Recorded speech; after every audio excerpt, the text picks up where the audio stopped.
নমস্কার বন্ধুরা, আরও একটি নতুন ভিডিওতে সবাইকে স্বাগত জানাই। আজকে ডাব্লিউবিপি কনস্টেবল এবং লেডি কনস্টেবল পরীক্ষার প্রস্তুতি হিসেবে তৃতীয় ক্লাস নিয়ে হাজির হলাম। এই ভিডিওতে আমরা 2019 সালের প্রশ্নপত্র নিয়ে আলোচনা করব। গত ক্লাসে কিছু প্রশ্ন নিয়ে আলোচনা করেছিলাম, আজকে বাকি যেসব প্রশ্নগুলি রয়েছে সেগুলো নিয়ে আমরা আলোচনা করব।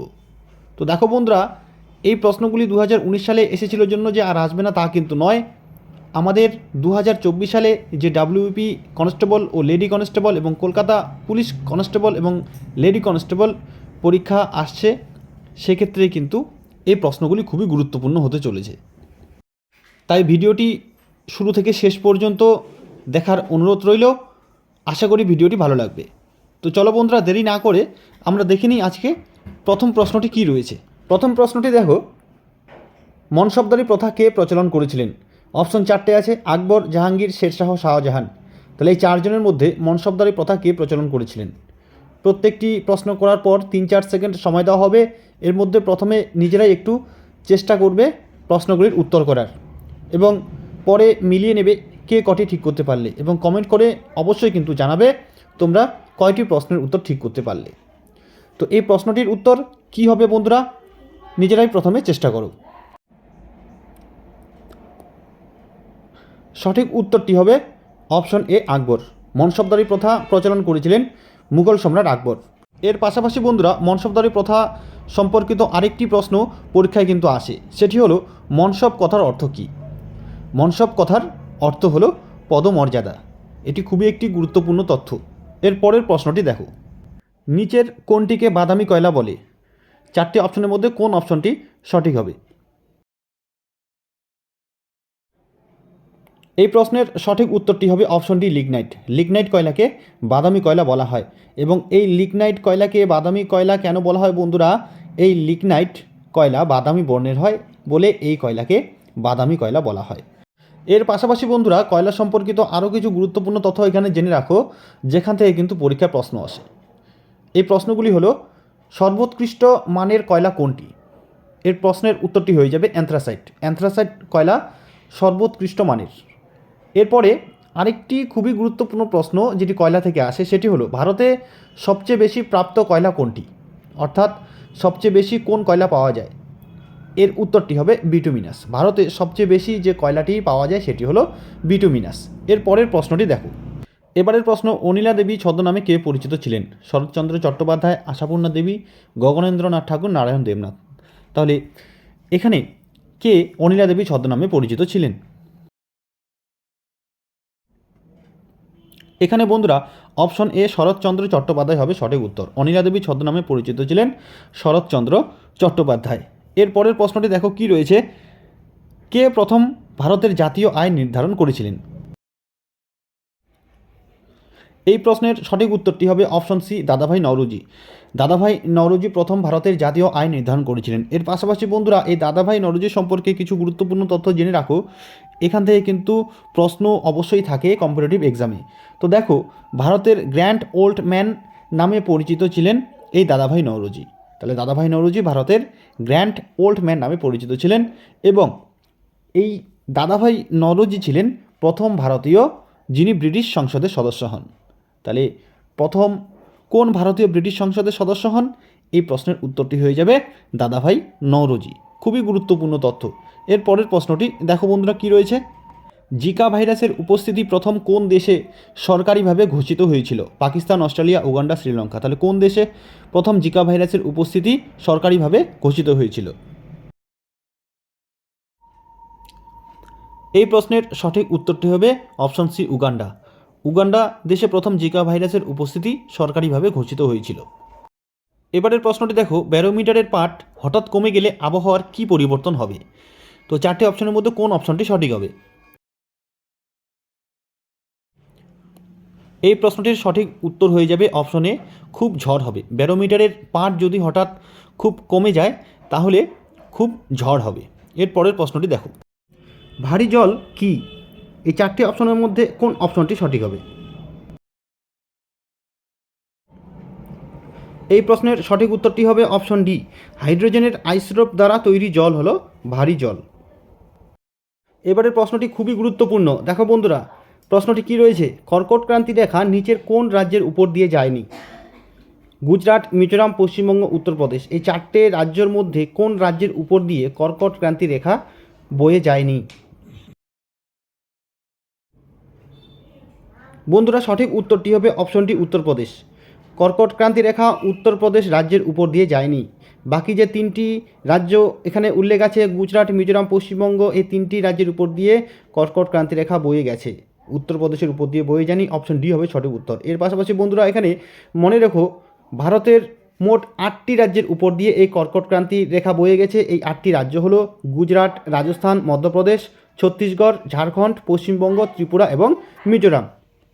এখানে আরেকটি উল্লেখযোগ্য তথ্য জেনে রাখো বন্ধুরা, খুবই গুরুত্বপূর্ণ একটি তথ্য। মধ্যপ্রদেশে অবস্থিত মাহি নদী এই কর্কট ক্রান্তি রেখাকে দুবার অতিক্রম করেছে।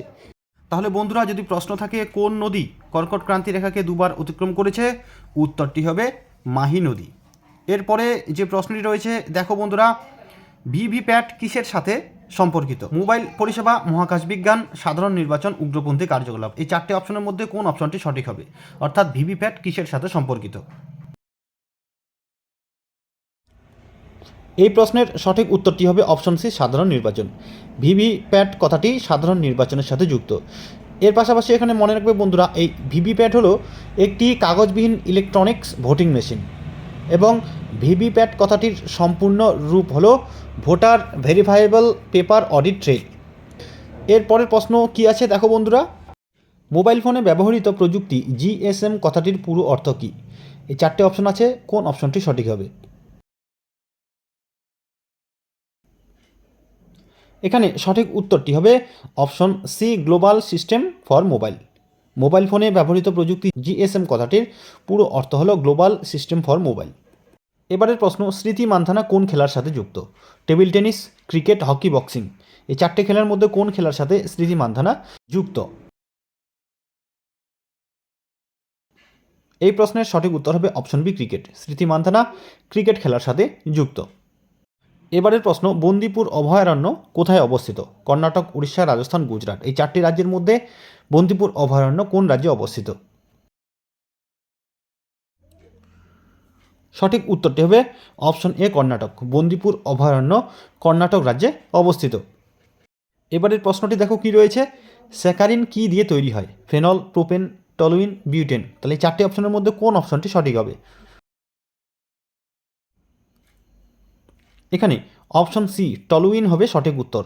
স্যাকারিন টলুইন দিয়ে তৈরি হয়, তাহলে অপশন সি হবে এখানে সঠিক উত্তর। এর পরের প্রশ্নটি কি আছে দেখো বন্ধুরা, এশিয়ার বৃহত্তম নদী কোনটি? ইয়াংজে, হোয়াংহো, সিন্ধু, গঙ্গা, তাহলে এই চারটি নদীর মধ্যে এশিয়ার বৃহত্তম নদী কোনটি? এই প্রশ্নের সঠিক উত্তরটি হবে অপশনে ইয়াংজে। এশিয়ার বৃহত্তম নদী হলো ইয়াংজে নদী। এর পাশাপাশি মনে রাখবে বন্ধুরা, এশিয়া তথা চীনের দীর্ঘতম নদী হলো এই ইয়াংজে নদী। এর পরের প্রশ্নটি দেখো কি রয়েছে। এবারের প্রশ্নটি হলো, কিলোওয়াট ঘন্টা কিসের একক? ক্ষমতা, বল, শক্তি, ভরবেগ, সঠিক উত্তরটি হলো অপশন সি, শক্তি। কিলোওয়াট ঘন্টা শক্তির একক, তাহলে অপশন সি হবে সঠিক উত্তর। এবারের প্রশ্নটি দেখো কি রয়েছে, ভারতীয় সংবিধানের কোন সংশোধনের মাধ্যমে ভারত ও বাংলাদেশের মধ্যে অঞ্চল বিনিময় হয়েছে? তাহলে এই চারটি অপশনের মধ্যে কোন অপশনটি সঠিক হবে? প্রথমে নিজেরাই একটু চেষ্টা করো। সঠিক উত্তরটি হলো অপশন সি, 100তম। ভারতীয় সংবিধানের 100তম সংশোধনীর মাধ্যমে ভারত ও বাংলাদেশের মধ্যে অঞ্চল বিনিময় হয়েছে। এর পরের প্রশ্নটি দেখো, মহাকাশে কোনো মহাকাশচারী আকাশের রং কী দেখবে? লাল, নীল, বেগুনি, কালো, এই চারটি অপশনের মধ্যে কোন অপশনটি সঠিক হবে? এখানে অপশন ডি, কালো হবে সঠিক উত্তর। মহাকাশে কোনো মহাকাশচারী আকাশের রং কালো দেখবে, অপশন ডি হয়ে যাবে এখানে সঠিক উত্তর। এর পরের প্রশ্নটি দেখো বন্ধুরা, খুবই গুরুত্বপূর্ণ প্রশ্ন, কোন আন্দোলনের সময় থেকে বল্লভভাই প্যাটেল সর্দার নামে ভূষিত হন? দেখো এখানে চারটে অপশন আছে, এই চারটে অপশনের মধ্যে কোন অপশনটি সঠিক হবে? এখানে এই প্রশ্নের সঠিক উত্তরটি হবে অপশনে বারদৌলি আন্দোলন। বারদৌলি আন্দোলনের সময় থেকে বল্লভভাই প্যাটেল সর্দার নামে ভূষিত হন। এর পাশাপাশি মনে রাখবে বন্ধুরা, 1928 খ্রিস্টাব্দে গুজরাটের বারদৌলিতে এই আন্দোলন সংগঠিত হয় এবং এই আন্দোলনের পর থেকেই বল্লভভাই প্যাটেল সর্দার নামে ভূষিত হন। এবং আরেকটি গুরুত্বপূর্ণ তথ্য এখানে মনে রাখো বন্ধুরা, এই প্রশ্নটি কিন্তু অনেকবার পরীক্ষায় এসেছিল যে ভারতের লৌহ মানব কাকে বলে। তো এই প্রশ্নটির উত্তর হয়ে যাবে সর্দার বল্লভভাই প্যাটেল। সর্দার বল্লভভাই প্যাটেলকে ভারতের লৌহ মানব বলা হয়। এবং আরেকটি গুরুত্বপূর্ণ পয়েন্ট এখানে জেনে রাখো বন্ধুরা, 2018 সালের 31শে অক্টোবর বিশ্বের সবচেয়ে উঁচু মূর্তি স্ট্যাচু অফ ইউনিটি তাকে উৎসর্গ করা হয়েছিল, যার উচ্চতা প্রায় 182 মিটার বা 597 ফুট। এটি কিন্তু খুবই একটি গুরুত্বপূর্ণ তথ্য, এখান থেকে প্রশ্ন আসতে পারে বিশ্বের সবচেয়ে উঁচু মূর্তি স্ট্যাচু অফ ইউনিটি কার?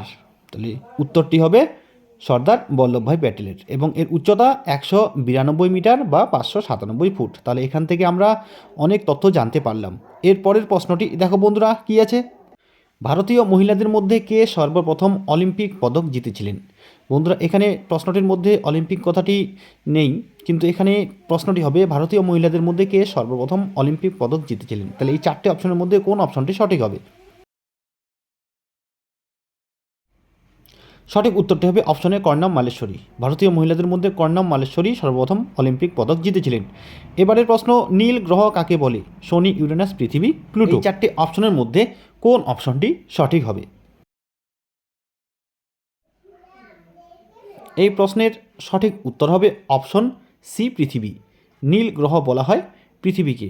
এই পৃথিবীকে নীল গ্রহ বলা হয় কারণ পৃথিবীর প্রায় 75% জলভাগ থাকায় মহাকাশ থেকে পৃথিবীর রং দেখতে নীলাভ বর্ণের লাগে, তাই এই পৃথিবীকে নীল গ্রহ বলা হয়।